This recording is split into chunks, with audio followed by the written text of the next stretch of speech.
La historia tiende a repetirse, a veces de manera oscura.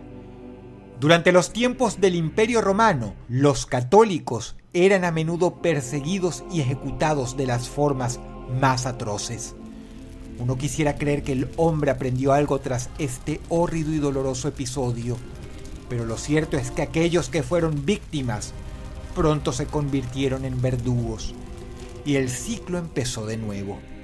El Vaticano es la cuna de la fe de miles de millones de personas alrededor del mundo, pero con tanta historia en su haber, tiene sin dudas capítulos malos y también atroces. Para la mayoría, esta historia empieza y termina en la Inquisición y el problema de la pedofilia, pero estos son solo un par de entre muchos episodios interesantes y casi desconocidos.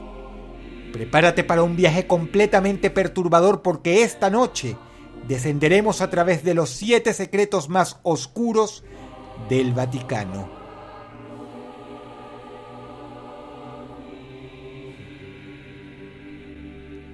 Número 7. Un castrato o castrati, cuando se habla en plural, era un tipo de artista muy especial que solo podía existir en los viejos tiempos, pues hoy día sería todo un escándalo. El porqué es tan doloroso como simple. Los castrati eran personas a quienes de niño se les sometía a una castración, es decir, se les cortaban los testículos, con la finalidad de que conservaran por siempre una voz aguda y delicada que sirviera para cantar temas, a menudo religiosos, con el que deleitaban a nobles, reyes y autoridades eclesiásticas. Para que te hagas una idea, de fondo estás escuchando a un cantante lírico llamado Alessandro Moreschi, el último castrato de la historia. Antaño había toda una delegación vaticana que iba de ciudad en ciudad y de pueblo en pueblo, pagando buenas cantidades de dinero a los padres de todo aquel niño que supiera cantar bien. No solo para llevárselos a un estricto conservatorio y entrenarlos en este arte, sino además para someterlos a una castración. Obviamente, esto era visto como un salvajismo, incluso en aquellos tiempos. Los sacerdotes, sin embargo, lo tenían todo cubierto. Instruían a los padres que aceptaban el dinero a que si cualquiera venía haciendo preguntas, dijera que a su hijo le tuvieron que amputar los genitales debido a la mordida de un cerdo. Número 7.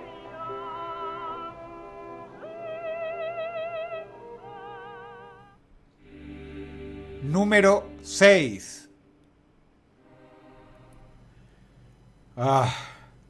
Muchos creen que el marketing es, entre comillas, un invento del siglo XX, pero se equivocan. En un sentido más abstracto y arcaico, el marketing es casi tan viejo como la civilización y la política. En la era medieval u oscurantista, la Iglesia y otros poderes bajo esta abogaban por mantener al grueso de la población lo más ignorante posible, pues habían comprendido algo de lo que lamentablemente los mandamases todavía sacan provecho hoy día. Una persona ignorante es fácil de controlar, y un método increíblemente efectivo con el que el Vaticano atraía nuevos adeptos era con estas bellísimas vidrieras. Ponte en los zapatos de una persona común de aquella era. Ten en cuenta que una analfabeta, que jamás había visto nada fuera de su reducidísimo pueblo, que no conocía siquiera el vidrio, se sentía increíblemente maravillada cuando miraba esto. Y ni hablar de cuando pasaban a través los rayos del sol. El Vaticano encargó cientos de miles de estas vidrieras, no porque sintieran especial favoritismo por este arte, sino porque lo usaban en los templos a modo de venderle más fácilmente al pueblo la idea de un paraíso, de una vida sin carencias ni límites. Aunque no lo creas, Estas vidrieras eran un poderosísimo producto de marketing de entonces. Número 6. Número 5. Cuando se habla de los secretos y los escándalos del Vaticano, se tiende a revivir antiguos eventos históricos. Pero, ¿qué hay de las cosas más recientes? En lo que compete al puesto número 5 de este top, el nexo de la Iglesia con organizaciones del crimen, como la Cosa Nostra, entre otras, son un secreto a viva voz. Incontables pruebas de tolerancia vaticana y conveniente acción de mirar a otro lado son más que conocidos y bien documentados. Tanto ha sido así que se sabe que el crimen organizado tiene sus tentáculos bien entrelazados con el Banco del Vaticano. Y si tenemos en cuenta que hablamos de organizaciones que extorsionan, asesinan, promueven la prostitución y en muchos casos el narcotráfico, es más que obvio porque esto es un lamentable escándalo. En tiempos recientes se ha visto un esfuerzo de los miembros más altos de la cúpula vaticana por deshacerse de este romance con el crimen organizado. Pero del dicho al hecho, número 5.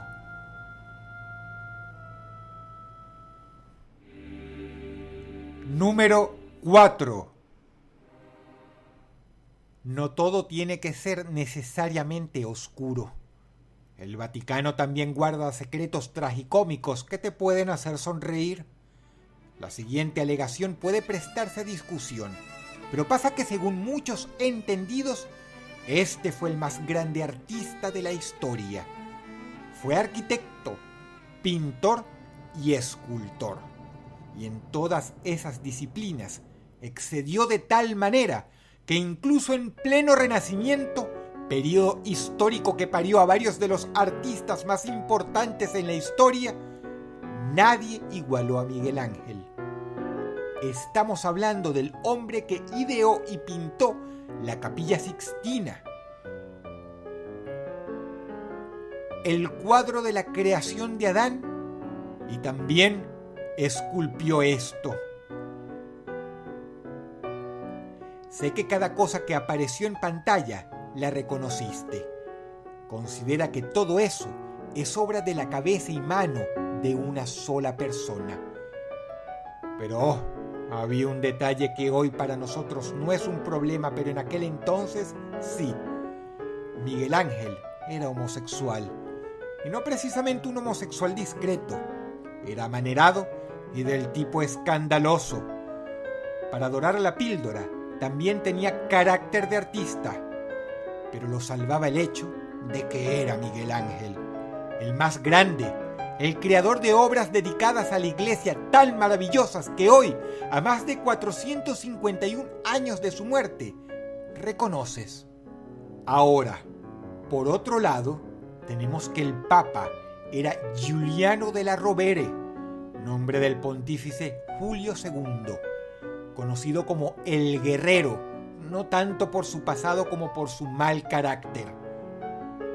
Te podrás imaginar que a todo el mundo se le ponían los pelos como escarpias cuando Julio II, un burócrata con temperamento, y Miguel Ángel, un artista con carácter, estaban en el mismo cuarto.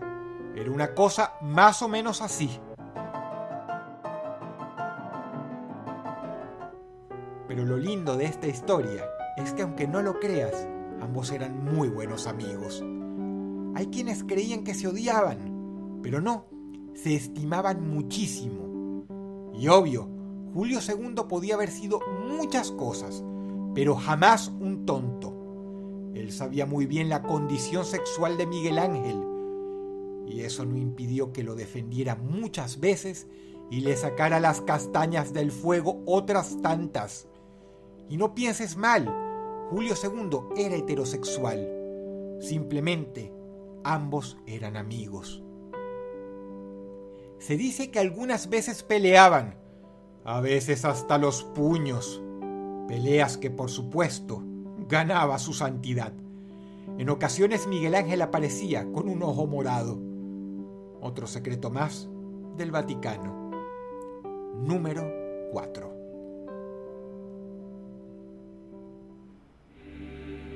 Número 3. Muy como decir tortura china. El término tortura medieval está cargado de mucha simbología. La razón es simple. Se relaciona directamente con la Inquisición. El escrito del Papa Inocencio IV lo estipula muy bien. Si la tortura es apropiada para aquel que rompe las leyes del hombre, entonces es más apropiada aún para aquel que rompe las leyes de Dios. Es por eso que la Santa Inquisición tiene una connotación muy oscura, porque fue una de las primeras veces en la historia de la humanidad en que la tortura se estudió, perfeccionó e incluso se convirtió en una suerte de arte. Ora para hacer padecer a un desgraciado los peores tormentos, ora para sacar alguna confesión. Y muchas de ellas, como la privación del sueño, la tortura psicológica o incluso el conocido waterboarding, son usadas hoy día en versiones más modernas por las milicias de algunos países. Pero si todas esas cosas tuvieran copyright, le pertenecerían al Vaticano. Número 3.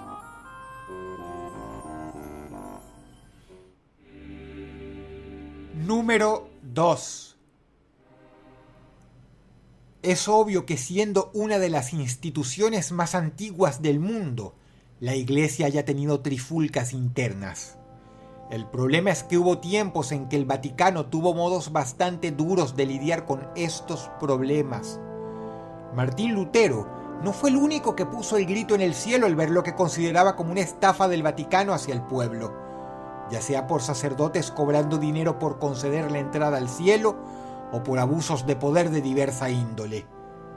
Católicos muy amados por sus comunidades, como John Wycliffe, sacerdotes como Jan Hus, o personas como William Tyndale, culpados simplemente por traducir la Biblia al inglés para que su pueblo pudiera leer la palabra de Cristo, fueron todos mandados a matar de maneras atroces por el Vaticano. Número 2.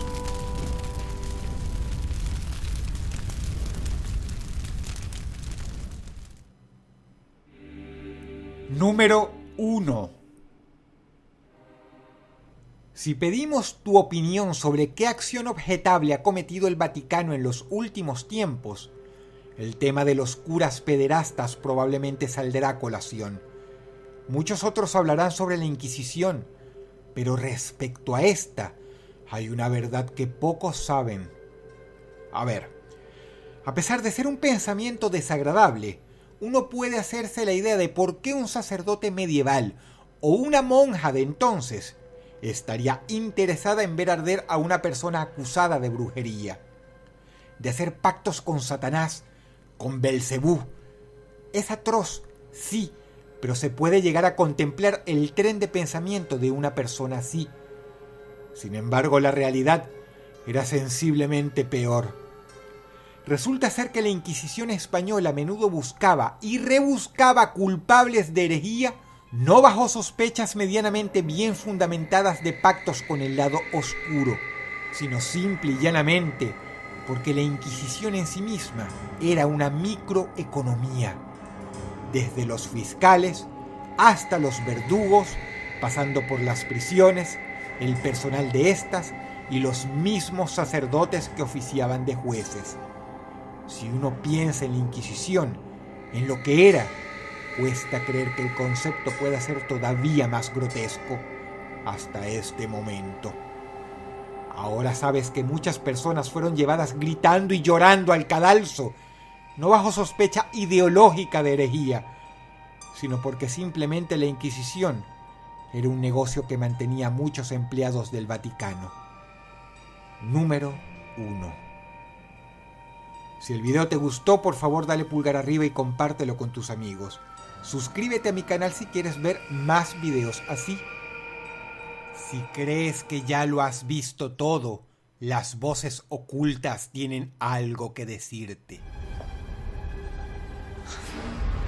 No, no.